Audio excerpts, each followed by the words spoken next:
नमस्कार साथियों, तो स्वागत है इस वीडियो में आप लोग का। तो आज के इस वीडियो में हम लोग 23 फरवरी का शिफ्ट 2 का क्वेश्चन को देखने वाले हैं। 23 फरवरी का जो है शिफ्ट 2 का क्वेश्चन को देखने वाले हैं, जो कि यह हमारा सेट जो है सेट नंबर 14 है। सेट नंबर 14 सेट ये है। चलिए क्वेश्चन को देखते हैं। देखिए, 72,000 रुपये के मूलधन पर 3 वर्ष के लिए 16% वार्षिक की दर से चक्रवृद्धि ब्याज कितना होगा अगर जो है वार्षिक रूप से संयोजित होता है तो देखिए, चक्रवृद्धि ब्याज है, कै साल का बोल रहा है, 3 साल का बोल रहा है। दर कितना है, 16% है। यानी कि देखिए, वार्षिक रूप से संयोजित हो रहा है, इसका मतलब जो है ये तो 3 साल में कई बार मिलेगा, 3 बार ब्याज मिलेगा। तो 3 बार 16%, 16%, 16%, 16%, ये 3 बार मिलेगा। ठीक है, लेकिन जैसे हम यहाँ पर जाएंगे तो हमें इसका भी ब्याज मिलेगा, तो ये 16 का भी 16% मिलेगा। तो ये 16 का 16% कितना होगा, 16 गुना 16 256, और 256/100 यानी कि 2.56 यहाँ पर मिलेगा ब्याज। ठीक है, अब देखिए, अब हम यहाँ जो जाएंगे तो यहाँ पर फिर इन दोनों का यहाँ पर मिलेगा, इन दोनों का यहाँ पर। तो देखिए, 16 का 16% 2.56 हुआ, तो यहाँ पर 2 को 16, यहाँ भी 16, यहाँ भी 16, तो दोनों का मिला के कितना होगा, तो इसका डबल हो जाएगा। तो यहाँ पर 2.56 का डबल कितना होगा, तो यहाँ पर इसका जो डबल हो जाएगा वो हो जाएगा 5.12 हो जाएगा। ठीक है, लेकिन चक्रवृद्धि ब्याज में क्या होता है कि ब्याज पर भी ब्याज मिलता है, तो हमें इसका भी ब्याज मिलेगा। ठीक है, तो 2 पॉइंट, ये इसे हम जो है 2.5 भी मानते हैं, तो इसका जो 16% है, तो 16 गुना 2.5 करेंगे 40 होगा, और 40/100 यानी कि 0.4 लगभग में क्या मिलेगा, ब्याज मिलेगा। तो टोटल यहाँ कितना हो गया, तो यहाँ टोटल आपका कितना हो गया, 48। ठीक है, यहाँ टोटल कितना हो गया, 48, तो यहाँ पर हो गया। और अब इधर देखिए, 2.56 और 5.12, तो इधर कितना हो गया, 7.68, 60.68 और 48, तो आपका हो गया 56 हो गया, नहीं हाँ सॉरी 55.68 हो गया, 55.68, और यहाँ पर कितना है 0.4। तो प्लस करेंगे तो यहाँ पर कितना होगा 8, 6 4 10, हासिल 1, फिर यहाँ 5 1 6, और यहाँ 56.08, यानी कि हम लगभग में 56% ही मानते हैं। लगभग में क्या करेंगे, 56%। तो बस अब करना कुछ नहीं है, सीधा जो है ये 72,000 का जो है, ये जो 72,000 है, इसका 56% निकाल लेंगे। 56% यानी 56/100, इतना ही क्या होगा, हमें ब्याज प्राप्त होगा, इतना ही हमें ब्याज प्राप्त होगा। ठीक है, 2 जीरो यहाँ से जो है ख़त्म। अब देखिए, 56 गुना 72 करते हैं, तो 56 गुना ऐसा करते हैं, 56 गुना 70 पहले करते हैं ताकि हमें आसानी हो। तो 56 गुना अगर 70 करें, तो 56 गुना 70 आपका कितना हो जाएगा, तो 6 गुना 7 42, हासिल 4, और 7 गुना 5 35, और 35 और 4 39, और फिर 2 को यहाँ पर 0 आ जाएगा। ठीक है, यानी कि 39,200 प्लस, अब जो है इसे यहाँ जो है 20 है, अब 20 से करते हैं, 56 गुना 20 कितना होगा, 1120 हो जाएगा, 1120। तो 39,000 और 1100, तो यहाँ तो आपका हो जाएगा 40,000, और यहाँ 200 और यहाँ 100, तो 320, 40,320, जो कि लगभग में हम देखेंगे तो यहाँ पर आप देख सकते हैं। यानी कि आप इस सॉल्व करके देख सकते हैं, और या फिर आप ऐसे भी देख सकते हैं, जैसे 72,000 है ना, 72,000 है, 72,000 है, तो इसका 3 को ऐसे बनाते हैं, तो इसका 16% जो भी 16% निकालने पे इसका जो भी आता, तो तीनों को लिखते हैं, फिर इसका अलग अलग करके यहाँ पर निकालते हैं। ठीक है, चलिए आगे देखते हैं। एक निश्चित दूरी एक निश्चित चाल से तय की जाती है। यदि इस दूरी की दोगुनी दूरी 6 गुना समय में तय की जाती है, तो दोनों चालों का अनुपात।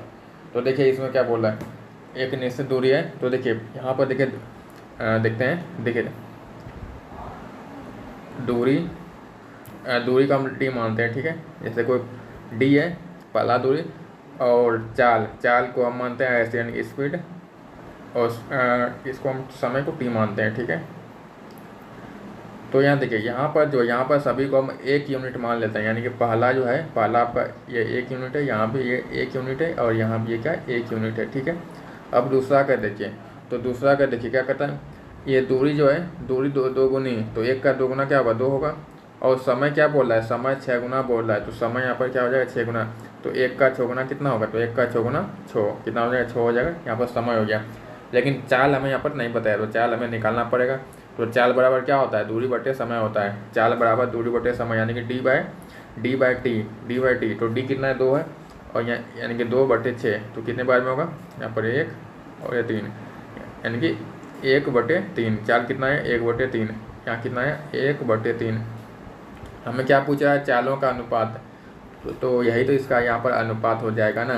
तो पहला 1 है और इसका क्या 1/3 है, तो बस कोना कोन यहाँ गुना हो जाएगा। यहाँ देखिए कोना कोन यहाँ पर गुना हो जाता है, तो अगर यहाँ 3 से यहाँ गुना होगा तो इधर 3 आ जाएगा, और यहाँ पर 1 बचेगा, तो 3:1, जो कि यहाँ पर आप लोग देख सकते हैं। ठीक है, चलिए आगे देखिए। यदि P Q से 15% कम है तो Q जो है P से कितने % अधिक होगा। तो यहाँ देखिए P जो है Q से क्या है, 15% कम है। तो देखिए ऐसा क्वेश्चन है, तो पहले देखिए यहाँ जो है उसे लिखना है। अब क्या बोला कि कम है, तो कम बोलेगा तो 100 में माइनस करेंगे, तो 100 में 15 को माइनस करेंगे तो 85 होगा। कितना होगा, 85 होगा। यहाँ अधिक बोला कि कितना अधिक है, तो बस 100 से गुना करेंगे तो % निकल जाएगा। 5 से कटेगा ये 3 बार में, और ये 17 बार में, तो आपका है 300/17, जो कि 17, यहाँ देखिए 17 से भाग अगर इसे देंगे तो 17 एक बार में, शेष बचेगा 13, फिर आपका 130, फिर 119 आपका कितने बार में, 7 बार में, 10 मतलब, फिर 11 शेष बचेगा, फिर 102 आपका 6 बार में, 17.6 लगभग, जो कि आप लोग देख सकते हैं। चलिए आगे देखिए। 3 संख्याओं x y z का औसत जो है 54 है, और x y z x जो यहाँ पर x जो है क्या कहता है, y और z के औसत से 10 अधिक है, और y जो है y और z के औसत से 12 अधिक है। तो x और z के बीच का अंतर बताना, क्या बताना, अंतर यहाँ पर बताना है। ठीक है, तो यहाँ पर देखिए, यहाँ आप देखिए x y z का औसत कितना है, 54 है, और यहाँ पर कितना है, x जो है y और z के औसत से 10 अधिक है। तो औसत यानी कि देखिए y और z का जो औसत है, यानी कि तो इसका जो है यानी कि y प्लस z, तो इसका औसत कैसे होगा, बटे 2 करेंगे तो ये क्या निकल जाएगा, औसत निकल जाएगा। क्या है, इससे 10 अधिक है। अगर इसमें हम 10 प्लस करते हैं तो क्या होता है, x के बराबर होता है, यानी कि x बराबर क्या है, y प्लस z का औसत क्या है, 10 उससे अधिक है। अब y को देखिए, y बराबर क्या है यहाँ पर, अब देखिए y बराबर यहाँ पर क्या है, y बराबर y और z का y प्लस z/2 प्लस क्या है, 12 अधिक है, 12 अधिक है। ठीक है, अब यहाँ पर देखिए, अगर हम यहाँ पर दोनों को प्लस कर दें तो प्लस करेंगे तो यहाँ कितना होगा, x प्लस वाई होगा, बराबर। अब यहाँ देखिए यहाँ पर क्या है, यहाँ भी सेम है, कलर पहले बदलते हैं। देखिए यहाँ भी वही चीज़ है और यहाँ भी वही चीज़ है, तो दोनों को अगर प्लस करेंगे तो यानी कि नीचे में क्या है, यानी कि ये क्या है, x प्लस वाई का आधा है, तो आधा जब प्लस होता है तो 1 हो जाता है, आधा जब प्लस होता है तो 1 होता है। यानी कि जब इन दोनों को प्लस करेंगे तो क्या आएगा, y प्लस जेड आएगा। क्या आएगा, y प्लस जेड आएगा, प्लस यहाँ 12 है तो 10 और 12 कितना हो जाएगा, 10 और 12 22। ठीक है, अब y अगर उस पर आ जाएगा तो y खत्म यहाँ पर हो जाएगा, तो बचेगा क्या यहाँ पर, और z उस पर आ जाएगा तो माइनस हो जाएगा, तो यहाँ पर बचेगा x, z उस पर आ जाएगा तो माइनस, यानी x माइनस जेड बराबर क्या आ गया, 22 आ गया, बराबर क्या आ गया, 22 आ गया। हमें इसका अंतर ही तो पूछ रहा था ना, x और z का अंतर, तो अंतर कितना निकला, 22 निकला, जो कि यहाँ पर आप लोग देख सकते हैं। चलिए आगे देखिए।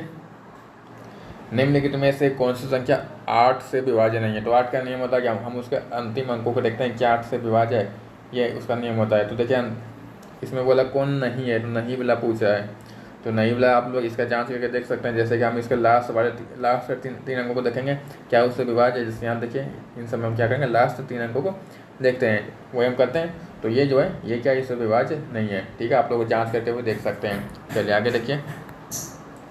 एक विक्रेता अपने माल को क्रय मूल्य से 40% अधिक मूल्य पर अंकित करता है। यदि वह 30% की छूट देता है तो हानि कितना है, तो हानि बताना। तो देखिए यहाँ देखिए CP और MP और SP। तो CP अगर 100 है तो MP क्या करता है, 140 वो अंकित करता है। ठीक है, अब क्या कहता है, इस पर वह 30% का छूट दे रहा है। तो यहाँ देखें, यहाँ पर अगर -30% करेंगे, -30%, तो 140 का 30% कितना होगा, 42, यानी कि 42 है। तो 140 में 42 को माइनस करेंगे तो कितना आएगा, 98 आएगा, 98। तो यहाँ से यहाँ देखिए कितने का हानि हो रहा है। तो आप कहेंगे हाँ, यहाँ पर 2 का हानि हो रहा है। अब ये जो 2 का हानि हुआ किस पर हो रहा है, 100 पर, यानी कि कंपेयर किससे हो रहा है, 100 से हो रहा है। तो इसका मतलब 2% का हानि हो रहा है, 2% का क्या हो रहा है, हानि यहाँ पर हो रहा है। ठीक है, चलिए आगे देखिए। अब यहाँ पर देखिए, तो यहाँ पर जो है यदि ये 24, 28 और 27, 28 डी और ई का औसत 29 है, तो ई डी और ई का औसत क्या होगा, तो डी और ई का हमें औसत बताना। तो इन सभी का जो औसत है कितना है, 29 है। क्या है, 29 है। ठीक है, तो हमें इसका यहाँ पर औसत बताना है। तो देखिए, हम मान लेते हैं कि इन सभी का औसत जो है, इन दोनों का औसत को हम 29 मान लेते हैं, 29 मान लेते हैं। अब देखिए, हमने इसे क्या माना, 29 माना, लेकिन यहाँ पर देखिए, यहाँ पर क्या है, ये सब यहाँ पर कम है। तो ये देखिए यहाँ पर कितना ये कम है, क्योंकि देखिए डी और ई क्या को संख्या, तो यहाँ पर 2 को संख्या बचा, तो इसी को हम लेंगे। ठीक है, अब देखिए ये जो 29 से कितना कम है, तो देखिए 24 जो 29 से कितना कम है, 29 से 5 कम है, तो -5 लिखेंगे। 28 को देखिए, 28 से 1 कम है, तो -1 लिखेंगे। 27 जो है कितना कम है, 27 आपका जो है 2 कम है, तो -2 लिखेंगे। और फिर 23 जो है, ये 23 अगर कितना कम है, -6 लिखेंगे। 6 कम है तो -6। तो ओवरऑल इसमें कितना कम है, 5 1 6, 6 2 8, 8 और 6 14, तो 14 कम है। तो कम है तो इसमें प्लस करेंगे, क्योंकि देखिए हम खाली इसका निकाल रहे हैं। तो इसका निकालने, क्योंकि देखिए जब ज़्यादा रहेगा तब ना इसका औसत 29 होगा। क्योंकि देखिए अगर यहाँ पर भी कम रहेगा तब तो औसत इसका कम में आएगा, लेकिन यहाँ कम है तो इसलिए इसमें प्लस करेंगे। तो कितना कम है यहाँ पर, 14 कम है सब मिला के, तो यहाँ +14 करेंगे। क्या करेंगे, +14। अब देखिए हमें इसमें डी और ई का औसत पूछता है। तो ये जो 14 है, ये 14 किस में बटेगा, डी और ई में बटेगा, डी और ई। तो डी और ई का संख्या है 2 है, तो 14/2, यानी कि यहाँ पर कितना हो गया, 7 हो गया। तो 29 और 7 36, यानी इस तरह से आप इसका जो औसत निकाल सकते हैं। ठीक है, चलिए आगे देखिए। अब यहाँ पर इसे सॉल्व करना है। तो देखिए यहाँ देखिए 5 2 7 हुआ, और 7/4 यहाँ पर कितना है, 3 गुना 7/4, यहाँ पर इस तरह का यहाँ पर आया। तो यहाँ पर 7 गुना 3 21, 21/4 कितना है, 21/4, और यहाँ पर क्या है, 14 माइनस है। तो यहाँ पर क्या आएगा, 14 माइनस 21/4। तो हमें तो कहते हैं 14 माइनस, अब 21 को अगर 4 से भाग देंगे तो यहाँ तो -20 रहता, तो 5 बार में 10, मतलब फिर आपका 1 बचता है, फिर 8 आपका 2 बार में, फिर 20 आपको 5 बार में, यानी 5.25। तो 14 में 5.25 को माइनस करेंगे, तो 14 में 5 गया, 14 में 5 गया 9, अब 9 में 0.25 गया, तो आपका 8.75, जो कि यहाँ पर आप लोग देख सकते हैं। चलिए आगे देखिए। देखिए गौरव शंभू से 4 गुना अधिक कुशल है। गौरव को एक काम पूरा करने में जो है शंभू से 67.5 दिन कम लगते हैं। यदि वे दोनों एक साथ मिलकर काम करेंगे तो वही काम कितने दिन में पूरा करेगा। तो कितने दिन में पूरा करेगा, तो ये हमें बताना। तो देखिए यहाँ पर क्या कहता है, ये जो गौरव को जो काम पूरा करने में शंभू से क्या लगता है, इतना दिन कम लगता है। तो पहले यहाँ देखो, पहले इसका हिसाब कर लेते हैं। गौरव को हम जी मानते हैं, जी, और शंभू को एस मानते हैं। तो क्या है, गौरव जो 4 गुना अधिक कुशल है, यानी कि हम इसे उल्टा ऐसे समझ सकते हैं, यानी कि जो काम गौरव 1 दिन में करेगा वो काम शंभू जो 4 दिन में करेगा। ठीक है, क्योंकि यहाँ दिन दिया तो हम दिन का हिसाब लेंगे। कुशल का मतलब क्या होगा, यानी कि ये जो कम समय में कर रहा है, तो गौरव 1 दिन में काम करेगा और ये 4 दिन में करेगा। यहाँ पर दिन का बात हो रहा है, किसका बात हो रहा है, दिन का बात हो रहा है। अगर क्षमता का बात होगा तो उल्टा हो जाएगा। ठीक है, तो ये इसका हो गया। अब देखिए, तो यहाँ पर क्या बोले कि गौरव जो है शंभू से 67.5 दिन कम समय लेता है। तो यहाँ कितना समय ले रहा है, यहाँ देखिए वो कितना समय ले रहा है। तो यहाँ पर वो कितना समय ले रहा है, यहाँ पर 3 दिन कम समय ले रहा है। 3 दिन क्या ले रहा है, कम समय ले रहा है। 3 दिन क्या ले रहा है, कम समय ले रहा है। और 3 दिन का वैल्यू कितना है, यहाँ पर 3 दिन का जो वैल्यू यहाँ पर है कितना है, 67.5 है। तो 1 का वैल्यू कितना होगा, तो 1 से कटेगा, यहाँ पर 3 से कटेगा, तो ये कितने बार में कटेगा देखते हैं। तो देखिए 6 आपका 2 बार में, फिर आपका 7, फिर 6 आपका 2 बार में, दशमलव, फिर उधर गए 1, 15 आपको 5 बार में, 22.5 आया, 22.5। यानी कि देखिए, यानी कि ये जो है, ये गौरव जो है, अब क्या हो जाएगा, 1 का वैल्यू यहाँ निकल गया, कलर को बदलते हैं, यानी कि गौरव जो है, गौरव 22.5 दिन में काम को पूरा कर रहा है, और ये कितना दिन में कर रहा है, तो 1 का वैल्यू ये है, तो 4 का वैल्यू कितना होगा, तो 4 से अगर हम इसे 4 से गुना करें 22.5 को, तो बराबर में कितना हो जाएगा, तो बराबर में हो जाएगा 90 हो जाएगा, 90, ठीक है, 90 हो जाएगा। यानी कि एक जो है 22.5 दिन में काम कर रहा है और ये 90 दिन में काम को पूरा कर रहा है। तो कहता है दोनों अगर एक साथ मिलकर करेगा तो कितना दिन में काम को पूरा करेगा, यही हमें पूछ रहा था। तो देखिए इन दोनों का एलसीएम देखें, इसका एलसीएम इसका एलसीएम कितना होगा, 90 होगा। यानी टोटल काम अगर 90 है तो क्षमता कितना निकल जाएगा। तो गौरव देखिए क्या काम करेगा, 22.5 90 में कितने बार में, 4 बार में, नहीं ये 4 काम कर रहा है और ये 1 काम कर रहा है। तो 4 कितना हुआ, 4 1 5, दोनों मिलकर 5 काम कर रहा है। तो एक दिन में 5 काम, तो 90 काम कर दिन में, तो 90/5 बराबर आपका 18, यानी 18 5 90, जो कि 18 दिन में क्या करेगा, काम को यहाँ पर पूरा करेगा। ठीक है, चलिए आगे देखते हैं। एक परीक्षा में नवीन को जो 21% अंक प्राप्त हुए और वह 25 अंकों से अनुत्तीर्ण हो गया। यदि उसे 46% अंक मिलते तो वह 5 अंकों से अनुत्तीर्ण हो जाता। परीक्षा के अधिकतम अंक कितने हैं, तो अधिकतम अंक बताना। तो देखिए यहाँ देखिए 21%, क्या 21%, तो 21% होता है, क्या होता है कि 25 अंकों से अनुत्तीर्ण हो जाता है। यानी कि उसे 25 नंबर और चाहिए, तो +25 करेंगे। ठीक है, अब यहाँ देखिए, यहाँ पर क्या होता है, 46% अगर लाता है तो क्या होता है कि 5 अंक उसे और चाहिए। तो देखिए यहाँ पर कुल मिला के बात यह है कि पासिंग मार्क का यहाँ पर बात हो रहा है। तो पासिंग मार्क देखिए, ये क्या पासिंग मार्क है, तो इसका मतलब क्या है, इसका मतलब ये है कि ये जो होगा ये बराबर हो जाएगा। तो क्या होगा यहाँ पर,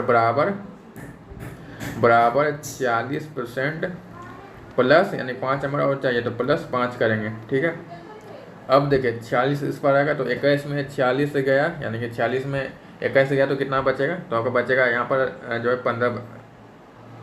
25 बचेगा, 25। तो यहाँ पर -25% और 25 उस पार जाएगा, तो 5 में 25 गया, -20। ठीक है, माइनस खत्म, यानी 25% का वैल्यू क्या निकला, 20 निकला। 25% का वैल्यू क्या निकला, 20 निकला। हमें क्या बोला, अधिकतम अंक, तो अधिकतम अंक तो 100% रहेगा, 100%। तो ये देखिए यहाँ कितना है, यहाँ 4 गुना है, क्या है, 4 गुना है, तो ये भी तो 4 गुना होगा ना। तो 20 का 4 गुना 80 हो जाएगा। यानी कि 100% का वैल्यू क्या निकला, 80 निकला, जो कि यहाँ पर देख सकते हैं। चलिए आगे देखिए, विक्रय मूल्य क्रय मूल्य का अनुपात जो है 7:11 है, तो हानि %। देखिए ये 7 क्या है, विक्रय मूल्य है, और 11 क्या है, क्रय मूल्य है। देखिए 11 में सामान को खरीदा और 7 में बेचा, तो कितने का हानि हुआ, 4 का हानि हुआ। किस पर हानि हुआ, 4 का, 11 पर, क्योंकि लाभ यानी क्रय मूल्य पर होता है। तो 11 पर हानि हुआ, तो 100 पर कितना होगा। ठीक है, तो 400/11, तो 11 से गए 33 आपका 3 बार में, फिर शेष आपका बचेगा यहाँ पर 7, फिर 70 हो गया, 66 आपका 6 बार में, फिर आपका 4 शेष बचा, फिर ये जो है 3, यानी 3 और 6 ये चलते रहेगा, 36.36%, जो कि यहाँ पर देख सकते हैं। चलिए आगे देखिए, साधारण ब्याज पर एक निश्चित धनराशि जो है 2.5 वर्ष में जो है 1060 हो जाती है, तो 1 वर्ष में 1000 रुपये हो जाती है। तो वार्षिक दर कितनी है, तो देखिए यहाँ देखिए 1 साल में कितना हो जाता है, 1000 हो जाता है, 1000, और 2.5 साल में कितना हो जाता है, 1060। तो देखिए यहाँ साल में अंतर देखें, 2.5 साल और 1 में कितने का अंतर है, 1.5 साल का अंतर है, 1.5 साल का क्या अंतर है। तो 1.5 साल में कितना प्राप्त होता है, देखिए 1000 था और इसका कितना हो गया, 1060 हो गया, तो कितने का अंतर हुआ, 60 का अंतर है। यानी कि 1.5 साल में क्या हुआ, 60 रुपये प्राप्त हुआ, 60 रुपये। तो 1 साल में कितना होगा, तो 1 साल में कितना हो जाएगा, यानी 1 ईयर का, तो 60/1.5, 1.5। तो ये दशमलव हटेगा, तो ऊपर एक 0 बढ़ेगा, तो 15 से घटेगा, कितने बार में, 40 बार में, कितने बार में, 40 बार में। यानी कि 1 साल में जो है 40 क्या हो रहा है, ब्याज मिल रहा है, 40 रुपये ब्याज मिल रहा है। तो हमें दर बताना है, तो दर निकालने के लिए हमें क्या पता होना चाहिए, हमें मूलधन पता होना चाहिए, मूलधन। तो देखिए अब यहाँ देखें, एक साल में क्या है 1000 हो जाता है, तो एक साल में कितना बढ़ रहा है 40 बढ़ रहा है। कितना बढ़ा 40, यानी कि एक साल पहले क्या रहा होगा, एक साल पहले क्या रहा होगा, तो एक साल पहले क्या रहा होगा, तो 40 माइनस कर देंगे। तो 1000 में 40 को माइनस करेंगे तो कितना आएगा 960 आएगा। यानी कि ये जो 960 है ये मूलधन है, क्या है मूलधन है। तो इसी पर हमें ब्याज मिलता है, तो ब्याज हमें 40 मिल रहा है, कितना मिला 40, तो 40 बटे कितना है 960 गुना 100। तो इससे जो हमारा क्या निकल जाएगा 10 निकल जाएगा। ठीक है, 0 0 यहाँ से ख़त्म और 4 से कट गए 24 बार में 24, 100 बटे 24 जो कि 4 दशमलव के बाद कुछ आएगा, तो 4 दशमलव आया ना, तो बस यहाँ पर आप लोग देख सकते हैं। ज़्यादा हमने नहीं देखना है, लगभग में ही देखना है। ठीक है, चलिए आगे देखिए। अंकित मूल्य का 1/4 विक्रय मूल्य के 2/3 के बराबर है, तो छूट %। तो अंकित मूल्य यानी एमपी का 1/4 क्या है विक्रय मूल्य, यानी कि बराबर एसपी क्या है गुना 2/3 के बराबर यहाँ पर है। ठीक है, तो यहाँ पर कोना कोनी गुना आ जाएगा, तो कोना कोनी गुना होगा तो एमपी गुना ये 3 गुना 1, तो यहाँ 3 और 4 गुना 2 8, एसपी गुना 8। कुछ ना उल्टा हो जाएगा, ये एमपी आपका 8 हो गया, ये जो एमपी है एमपी आपका 8 हो गया और एसपी आपका 3 हो गया। तो 8 रुपये का सामान को 3 में बेचा, यानी कितने का छूट, यानी कि देखिए एमपी आपका 8 हो गया और एसपी आपका 3 हो गया, यानी 8 का सामान को 3 में बेचा, यानी कितने का छूट दिया 5 का। तो ये जो 5 का छूट दिया किस पर दिया 8 पर न दिया, तो बटे 8 गुना 100, जो कि 8 से कटेगा 12.5 बार में, और 12.5 गुना 12 पंचे 60 और इधर आपका जो है 2.5 यानी 62.5, यहाँ पर कितना आएगा 62.5 यहाँ पर आएगा, यानी कितने का छूट यहाँ दे रहा है, जो कि यहाँ पर देख सकते हैं। चलिए आगे देखिए। तो यहाँ पर इसे सॉल्व करना है, तो यहाँ देखिए इसे पहले ये जो आधा प्लस 1/2 है इसे हम अलग अलग कर सकते हैं। तो देखिए यहाँ पर क्या गो आधा है 1 2 3 4, तो 4 गो आधा है, तो 4 गो आधा मिलके क्या बनेगा 4 गो आधा मिलके क्या बनेगा 2 बनेगा, 4 गो आधा मिलके 2 बनेगा। ठीक है, अब इसका हिसाब करते हैं 11 और 12, 11 12 कितना हुआ 23, 23 और 13 कितना हुआ 26 10 36, 36 और 14 50, तो बस 50 को इसमें प्लस कर देंगे, तो 50 और 2 कितना हो गया 52 हो गया। ठीक है, जो कि यहाँ पर आप लोग देख सकते हैं। चलिए आगे देखिए। एक सम चतुर्भुज के विकर्ण क्रमशः 10 सेंटीमीटर और 30 सेंटीमीटर है, तो सम चतुर्भुज का क्षेत्रफल, तो ये जो सम चतुर्भुज जो होता है इसके सभी भुजाएं क्या होती है बराबर होती है। तो इसका पहला विकर्ण या दूसरा विकर्ण, तो इसका क्षेत्रफल का जो फॉर्मूला होता है वो 1/2 गुना d1 इंटू d2। अब कहेंगे कि ये d1 d2 क्या होता है, तो ये d1 d2 विकर्ण होता है, ये आपका d1 इसे आप समझ सकते हैं और ये इसे d2, यानी d1 जो है वो पहला विकर्ण और d2 दूसरा विकर्ण। ठीक है, तो 1/2 गुना d1 क्या है 10 है, तो 10, d2 कितना है 30 है। ठीक है, तो 2 से कटेगा 5 बार में 5 गुना 30 आपका 150, यानी 150 सेंटीमीटर स्क्वायर, जो कि यहाँ पर आप लोग देख सकते हैं। चलिए आगे देखिए। अविनाश विपिन से 11 गुना तेजी से एक मशीन बना सकता है और मशीन बनाने में उसे विपिन से 100 दिन कम लगता है। तो अविनाश और विपिन अकेले के तौर पर कितने दिनों में मशीन बना सकते हैं, कितने दिनों में मशीन बना सकते हैं। तो इसमें दिन बताना और क्या को मशीन बना सकते हैं वो मैं दिन बताना और क्या को मशीन। तो देखिए यहाँ अकेले के लिए पूछ रहा है। ठीक है, तो अविनाश जो है क्या कहता है, अविनाश विपिन से 11 गुना तेजी से मशीन बना सकता है। अविनाश को हम ए मानते हैं और विपिन को हम जो बी मानते हैं। ठीक है, तो अविनाश क्या है 11 गुना कुशल है, 11 गुना कुशल। तो अगर हम इसे दिन का बात करें, हम यहाँ पर दिन का बात करते हैं, दिन का, तो दिन का बात हमें यहाँ उल्टा हो जाएगा, यानी कि उल्टा ये हो जाएगा क्योंकि मतलब देखें कुशल का मतलब क्या हुआ कि ये ज़्यादा काम कर रहा है, लेकिन दिन अगर वही हम दिन का बात करेंगे तो दिन में जो उल्टा हो जाएगा, यानी कि वो ज़्यादा दिन लेगा। जैसे देखिए यहाँ कौन ज़्यादा काम कर रहा है, अविनाश जो है ज़्यादा काम कर रहा है, यानी कि अविनाश कम दिन लेगा और विपिन ज़्यादा दिन लेगा इससे, क्योंकि ये कम काम कर रहा है। तो अगर विपिन जो है 11 दिन में करेगा तो वही काम ये जो 1 दिन में कर देगा। ए जो है 1 दिन में काम करेगा और बी जो है 11 दिन लगा देगा उस काम को करने में, ठीक है।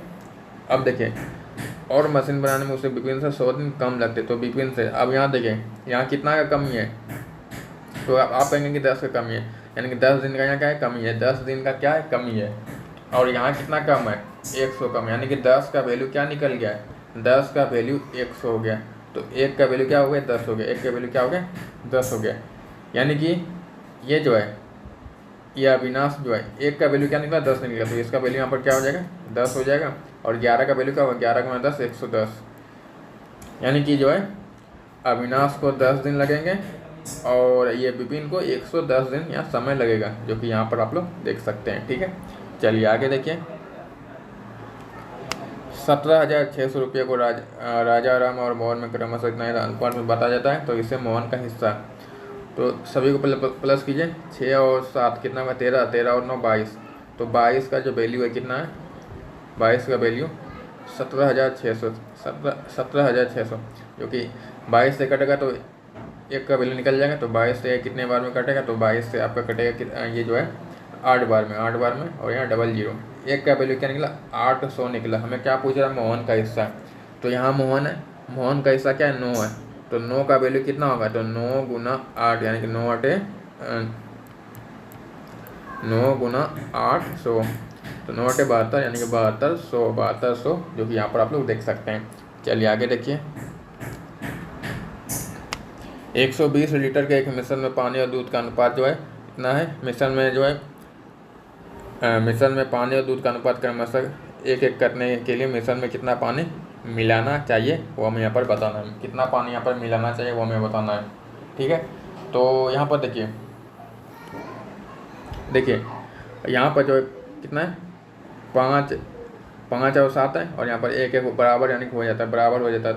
तो देखिए यहाँ पर देखिए जैसे ये 5 और 7 कितना हुआ 12 हुआ, तो 12 का जो वैल्यू है 12 का वैल्यू कितना, पहले मिश्रण का हिसाब कर लेते हैं, तो 12 का वैल्यू 120 है, तो 1 का वैल्यू कितना होगा 1 का वैल्यू यहाँ पर हो जाएगा 10 हो जाएगा, कितना होगा 10 हो जाएगा, यानी कि 50 लीटर यहाँ पर क्या है देखिए 50 लीटर पानी है, देखिए यहाँ 10 है W और मिल्क यानी कि M, यानी ये W हुआ वाटर और ये M मतलब मिल्क, तो यहाँ पर कितना है 50 आपका क्या है पानी है 50 लीटर और 70 लीटर क्या है दूध है, 70 लीटर दूध है।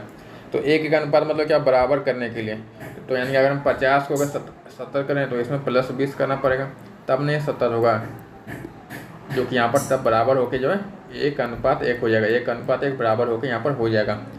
कब होगा जब हम इसमें 20 प्लस करेंगे, तो यानी कि 20 लीटर इसमें मिलाना होगा, क्या होगा 20 लीटर इसमें जो है पानी इसमें मिलाना इसमें होगा, ठीक है। चलिए आगे देखिए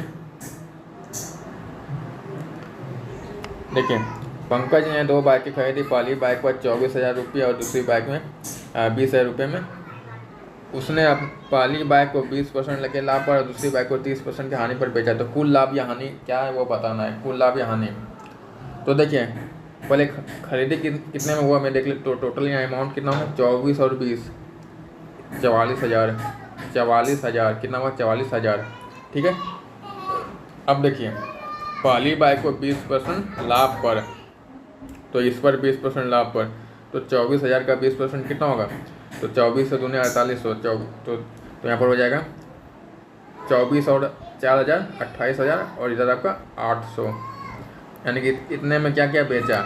अब दूसरा को देखिए इसमें 30 का हानि पे बेचा, 30 का हानि पे बेचा, तो यहाँ जो 30 का हानि पे बेचा तो 20,000 का 30% कितना होगा, तो 6,000 होगा, कितना होगा 6,000 होगा, तो 20 में 6 गया 14, यानी कि 14,000 में बेचा।